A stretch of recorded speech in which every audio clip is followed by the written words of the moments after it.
சின்ன வயசில் அர்த்தம் புரியாமலே இந்த பாட்டை எத்தனை பேர் சத்தமாக இந்த சீரியல் டெலிகாஸ்ட் ஆகும்போது பாடியிருப்போம். இதை எழுதினவர் யாருனாச்சும் தெரியுமா? சம்பூர்ண சிங் கல்ராங்கிற பேர் கேள்விப்பட்டிருக்கீங்களா? அட்லீஸ்ட் குல்சார் இப்போ லைட்டாக ஞாபகம் வருது இல்லை? சம்பூர்ண சிங் கல்ரா தான் அவரது உண்மையான பேர். சில பிரபலங்கள் ஒரு விஷயத்தினால தான் ஃபேமஸ் ஆயிருக்காங்கன்னு நாம் நினச்சிட்ருப்போம். ஆனால் அவங்க பல துறையில் சைலண்ட்டாக வேலை பார்த்துருப்பாங்க. அப்படிப்பட்ட ஒருத்தரை பற்றி தான் நாம் இன்றைக்கி தெரிஞ்சுக்க போகிறோம். குல்சார் ஒரு நுட்பமான கவிஞர், லிரிசிஸ்ட், எழுத்தாளர், சிறந்த ஸ்க்ரீன் ரைட்டர், ப்ரொடியூசர், ஒரு திறமையான ஃபிலிம் மேக்கர் மற்றும் ஒரு அன்பான அப்பா.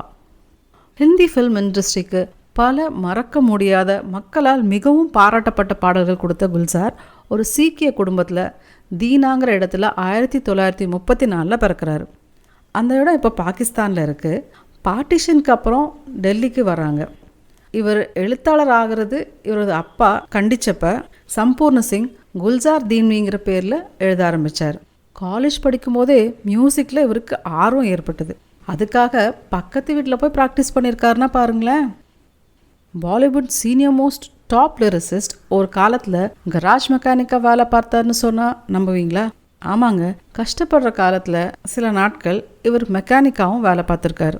இதனாலேயே அவருக்கு லிட்ரேச்சர் மேலே ஈடுபாடு வந்துச்சுன்னு சொல்கிறாரு. அவருக்கு பாலிவுட்டில் ஃபர்ஸ்ட் பிரேக் 1963 வெளிவந்த பந்தினி திரைப்படம் மூலியமாக கிடைக்குது. அது பிமல் ராயால் டைரக்ட் பண்ணி ப்ரொடியூஸ் பண்ணப்பட்ட படம்.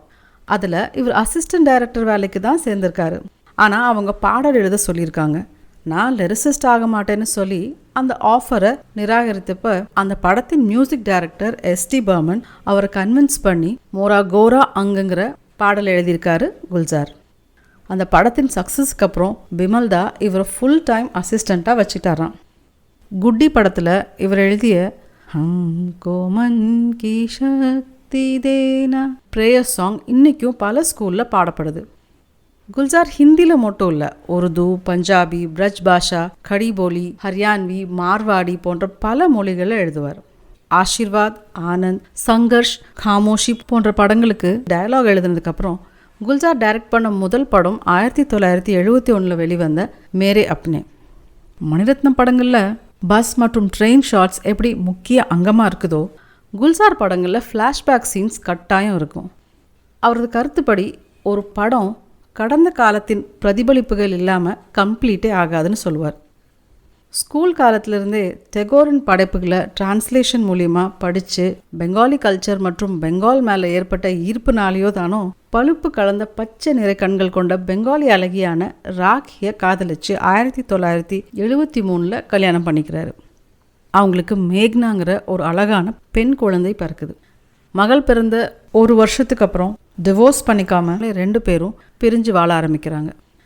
இவரை பலருக்கு India's one of the finest lyricist, Urdu போயிட்டுன்னு தான் தெரியும். ஆனால் தன்னோட 84வது வயசில் டூங்கிற நாவல் எழுதி நாவலிஸ்டாக தன்னை எஸ்டாப்ளிஷ் பண்ணியிருக்கிறாரு குல்சார்.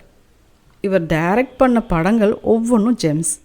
அந்த படங்களில் சோஷியல் இஷ்யூஸ், பொலிட்டிக்கல் இஷ்யூஸ் மற்றும் காம்ப்ளெக்ஸான ஹியூமன் ரிலேஷன்ஷிப்ஸை அழகாக கையாண்டிருப்பார்.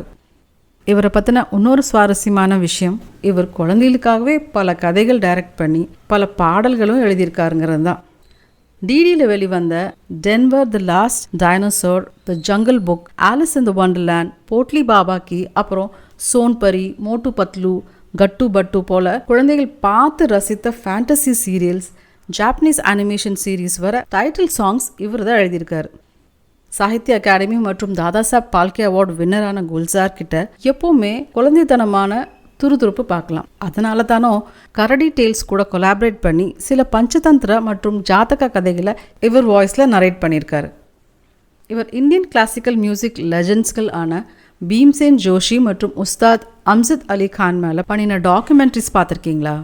குல்சாரே அவங்க 2 பேர்த்தையும் இன்டெப்த்தாக இன்டர்வியூ பண்ணியிருப்பார். அவங்களது பர்சனல் அண்ட் ப்ரொஃபஷ்னல் லைஃப்ஸ் பற்றி நமக்கு தெரியாத விஷயங்களெல்லாம் இந்த டாக்குமெண்ட்ரியில் பார்க்க முடிஞ்சது. ஃபேமஸ் உருது பர்ஷியன் போய்ட் மிர்சா காலிப் பற்றி இப்போ தெரியாதவங்க இருக்கவே மாட்டாங்க.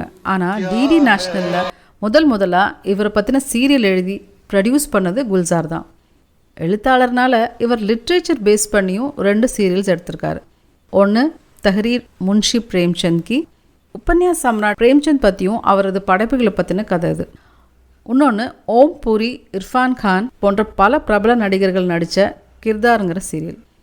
இது பார்த்திங்கன்னா உருது, பெங்காலி, ஹிந்தி மற்றும் பல மொழிகளில் எழுதப்பட்ட ஷார்ட் ஸ்டோரிஸை சீரியலாக பண்ணியிருப்பார். ரீசெண்டாக இவரோட கிதாப் படம் பார்த்தேன்.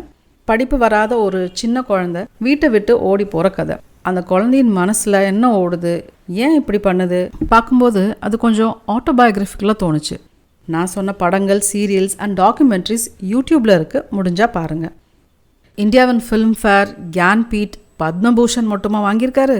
ஜெயஹோ பாட்டுக்காக கிராமியும் அகாடமி அவார்ட்ஸ் வின் பண்ணியிருக்கார் குல்ஜார். இன்னொரு விஷயம் சொல்கிறேன், நீங்கள் நோட்டீஸ் பண்ணியிருப்பீங்களா இல்லையான்னு தெரியாது. நம்ம தமிழ்லேருந்து டப் பண்ணி போன 3ஆம் பிறை, அலைப்பாயுதே, உயிரே, ராவன், குரு, அவ்வை சண்முகிங்கிற சாச்சி 420, ஏன் இப்போ எடுத்த பொன்னியின் செல்வன் வரைக்கும் ஹிந்தியில் டயலாகும் பாடல்களும் எழுதியது குல்ஜார் தான். இந்த மாதம் 91வது பிறந்தநாள் கொண்டாடுற அவருக்கு அவர் நீண்ட நாள் ஆரோக்கியமாக இருக்க விஷ் பண்ணிவிட்டு உங்களை அடுத்த எபிசோடில் சந்திக்கிறேன். சாயோனாரா.